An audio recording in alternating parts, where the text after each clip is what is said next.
Hello everyone, welcome to the channel. तो आज का जो ये वीडियो मैं बना रहा हूँ ये स्पेशली तुम्हें फाइनेंशियली मोटिवेट करने के लिए बना रहा हूँ, ठीक है। क्योंकि मैंने आज तक इस बारे में कभी बात नहीं करी, बट फाइनली आज मैं ये वीडियो बना रहा हूँ ताकि तुम्हें थोड़ा सा फाइनेंशियल मोटिवेशन मिले कि एक्चुअली में टीजीटी पीजीटी और पीआरटी की सैलरीज कैसे कैलकुलेट होती है और कितनी है। अभी अगर हम 2025 के हिसाब से देखें तो कितनी सैलरी है।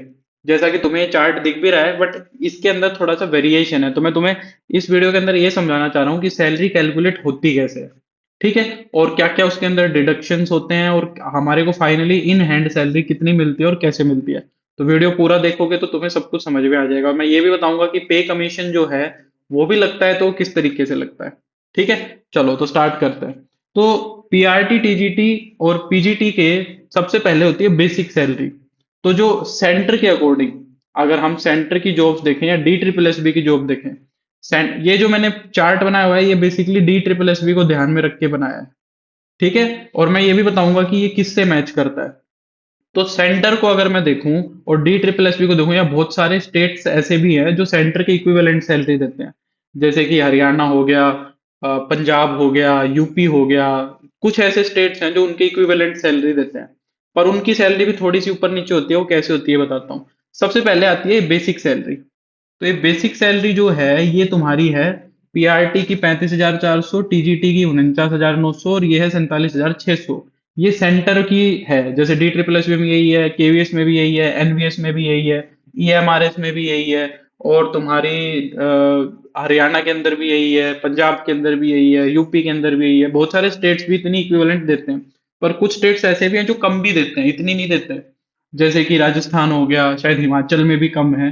तो बहुत सारे स्टेट्स में तो ये बेसिक सैलरी ही कम होती है, ठीक है। तो फिर उनके ओवरऑल ऑटोमेटिकली कम भी होती है, ठीक है। और दूसरा, कुछ स्टेट्स के अंदर प्रोबेशन पीरियड का भी चक्कर रहता है। जैसे हिमाचल में है, राजस्थान के अंदर है, गुजरात के अंदर है।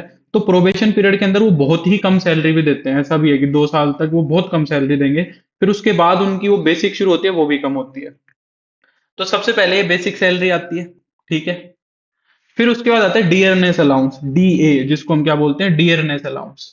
अभी करंटली जनवरी के अंदर ये 53% हो गया था।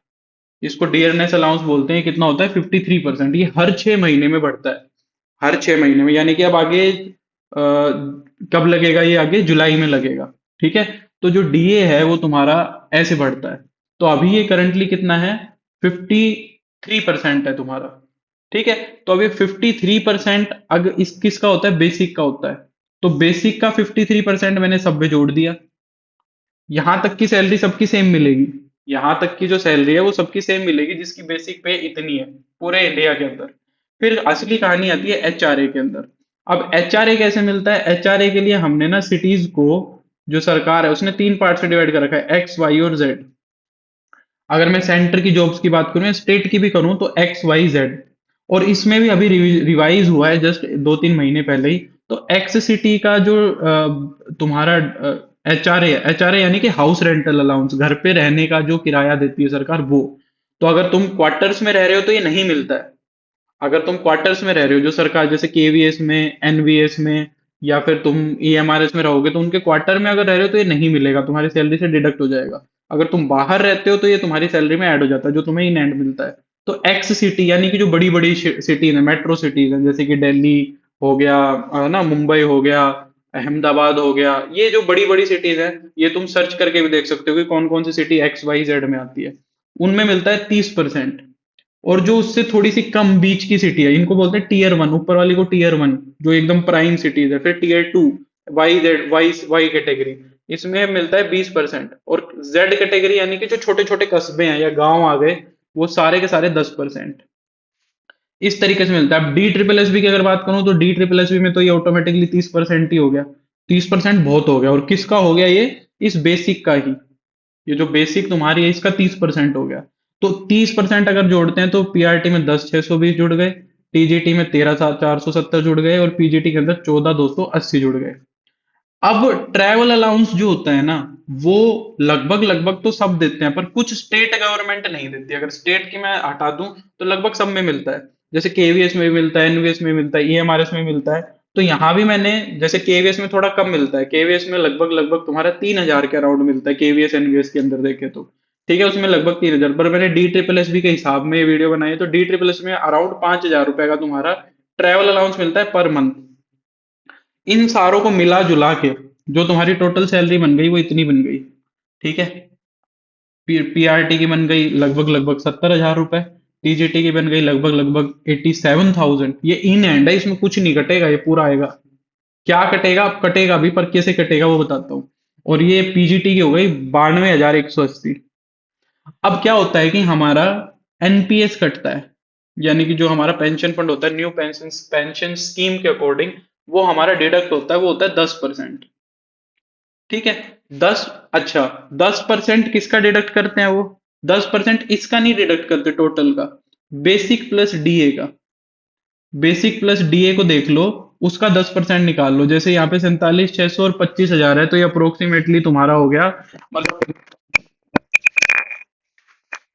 मतलब तुम मोटा मोटा लगा लो, सॉरी, ये 47,600 और 25,288 को मोटा मोटा तुमने जोड़ा तो ये 73,000 हो गया। यानी कि पीजीटी का देखो तो 7,300 रुपए वो काट लेते हैं इसके अंदर से। ऐसे ही पीछे का देख लो, तो पीजीटी का देखे तो इसमें से 7,300 रुपए घटा लो, और इसके अंदर देखे तो ये लगभग लगभग 45 और 24 ले लो, ये 6,900 रुपए यहाँ से काट लेंगे टीजीटी के अंदर। तो 69 यानी कि 7,000 रुपए इसमें से काटोगे तो ये अराउंड 80,000 हो गए। ठीक है, तो ये तुम्हारी इन हैंड सैलरी है, मिनिमम इन हैंड सैलरी है ये तुम्हारे अकाउंट में आएगी। यहाँ से 7,000 रुपए काटोगे तो ये कितना हो गया तुम्हारा, इसमें से 7 काटो तो ये हो गए 85। तो अराउंड 85,000 ये सैलरी आती है। अब ये जो इतना काटती है, इसके अंदर से सरकार तुम्हारे को 14% ऐड करके देती है। यानी कि उन्होंने 10% तुम्हारे काटे, 14% उन्होंने जोड़े, ये सारा मिला के तुम्हारे अकाउंट में वो डालते रहते हैं पेंशन फंड की तरह। अब इससे ओवर एंड अबोव अगर कोई बंदा केवीएस के अंदर एकदम हार्ड स्टेशन पे है, वेरी हार्ड स्टेशन में, जैसे नॉर्थ ईस्ट में है, असम में, इन सब में है, तो उसको बेसिक प्लस डीए का 10% एक्स्ट्रा मिलता है। ठीक है, पर फिर उसमें उसका एचआरए कम हो जाता है, क्योंकि वो छोटे शहर में रहेगा कहीं पे, मिजोरम असम किसी में छोटी सी जगह में रहेगा, तो फिर उसका एचआरए 10% होता है, पर फिर उसको वहां पे हार्ड स्टेशन में रहने का 10% एक्स्ट्रा मिल जाता है। एनवीएस में देखोगे तो रेजिडेंशियल अलाउंस मिलता है, क्योंकि एनवीएस के अंदर तुम्हें हॉस्टल में रहना पड़ता है, तो उसके अंदर वो 10% एक्स्ट्रा दे देते हैं। बाकी कहीं कहीं पे वेरी करता है, कहीं कहीं पे कम हो जाता है। बड़ी सिटी में रहोगे तो एचआरए बढ़ जाएगा, एकदम ही हार्ड सिचुएशन में रहोगे तो 10% एक्स्ट्रा वैसे मिल जाता है। पर ये हमारा बेसिक है, और डी ट्रिपल एस बी का देखोगे तो यही है एकदम एग्जैक्टली। तो सैलरी बहुत है। अच्छा, पे कमीशन की अगर मैं बात करूं, अब अगला जैसे पे कमीशन लगता है तो गवर्नमेंट क्या करती है, पे कमीशन के अंदर एक मल्टीप्लायर आता है। पे कमीशन के अंदर क्या आता है, मल्टीप्लायर आता है। जैसे मान लो लास्ट टाइम गवर्नमेंट का शायद मल्टीप्लायर मेरे को एग्जैक्टली नहीं पता है, शायद 2.8 समथिंग था, या पता नहीं कितना था। मान लो रफली मान लो एक मल्टीप्लायर कैलकुलेट होता है, जिसको दो बोल दिया, दो का मतलब बेसिक पे को डबल कर दो। ये तो मिनिमम बता रहा हूं मैं। तो बेसिक जब इंक्रीमेंट, जब पे कमीशन आएगा तो ये जो बेसिक है ना ये डबल हो जाएगी। यानी कि इसका डबल कर दो, जब इसका डबल कर दोगे तो 95,200 हो जाएगी बेसिक। ये मिनिमम है, इतना तो होता ही है लगभग लगभग। फिर इसके बाद जो डीए है ना तुम्हारा, वो 0% हो जाता है। फिर इसके बाद जो तुम्हारा डीए है वो 0% हो जाता है, बाकी चीजें ऐसी ही रहती हैं। फिर डीए हर 6 महीने में बढ़ता हुआ चलता है, 4-4%, 3-3%, ऐसे बढ़ता बढ़ता चलता है, और ये सैलरी फिर से ऐसे ही कैलकुलेट होने लग जाती है। इस तरीके से पे कमीशन लगता है। तो जब पे कमीशन लगेगा आगे, तो पीजीटी की जो बेसिक है वो 95 के अराउंड हो जाएगी, टीजीटी की भी डबल कर लो, पीआरटी की भी डबल कर लो। इस तरीके से सैलरी कटती है। और ऐसा होने के बाद जब तुम अपनी सर्विस को ज्वाइन करते हो, उसके बाद जनवरी या जुलाई में, जैसे मान लो सपोज आज मेरी नौकरी लगी जनवरी के अंदर, तो मेरे को 6 महीने कंप्लीट अगले जनवरी में होंगे, क्योंकि 1 जुलाई को तो होगा नहीं, इंक्रीमेंट दो बार लगता है, 1 जुलाई और 1 जनवरी को। तो 1 जुलाई को तो मेरा 6 महीने, आज अगर मैं ज्वाइन करता हूँ तो पूरे नहीं होंगे, तो 6 महीने 1 जनवरी को कंप्लीट होंगे। तो 1 जनवरी से मेरी 3% सैलरी का इंक्रीमेंट जो सरकार देती है हमें सैलरी में वो मिलेगा। और एक तुम्हारा जो साल में क्या जुड़ रहा है, डीए बढ़ रहा है 3%, 4%, तो एक तरीके से दो इंक्रीमेंट लग गए। एक तो डीए में लग जाता है और एक सरकार हमारी बेसिक में लगा देती है। इस तरीके से सैलरी बढ़ती है। तो अच्छी खासी सैलरी है। डी ट्रिपल एस वालों की तो एकदम हाईएस्ट सैलरी चलती है। डी ट्रिपल एस वालों की सबसे ज्यादा सैलरी कंसिडर होती है।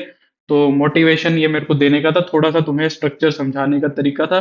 मेरे को उम्मीद है थोड़ा समझ आया होगा, या पता नहीं भी आया है। मोटा मोटा ये हिसाब है। ठीक है, क्योंकि मैंने एकदम बहुत भयंकर डिटेल में बनाया नहीं, मेरे को एकदम से मन कर गया, तो मैं सोचा बना देता हूँ। बाकी जो हमारे DSSS और आरपीएससी और यूपी के जो बैचेस हैं वो रनिंग है। कोई बच्चा अगर रजिस्टर करना चाहता है तो पैराडॉक्स क्लासेस ऐप को डाउनलोड करके उस पर रजिस्टर कर सकता है। आज के लिए बस इतना ही। ये वीडियो मेरे को लगा लगा है इंफॉर्मेटिव होगी तुम्हारे लिए, ऐसा मेरे को फील हो रहा है। अगर हो रहा है तो जिसको भी इस चीज की जरूरत हो उसको शेयर करके बता दो भाई, इस तरीके से सैलरी कैलकुलेट होती है। बाकी आज के लिए इतना ही। अपनी नोटिफिकेशन जब भी पढ़ो किसी भी रिक्रूटमेंट की तो उसमें बेसिक पे लिखी रहती है, तो वो देख लिया करो। ठीक है, तो बस इतना ही। Thank you so much, bye, take care, see you, मिलते हैं नेक्स्ट वीडियो में, बाय।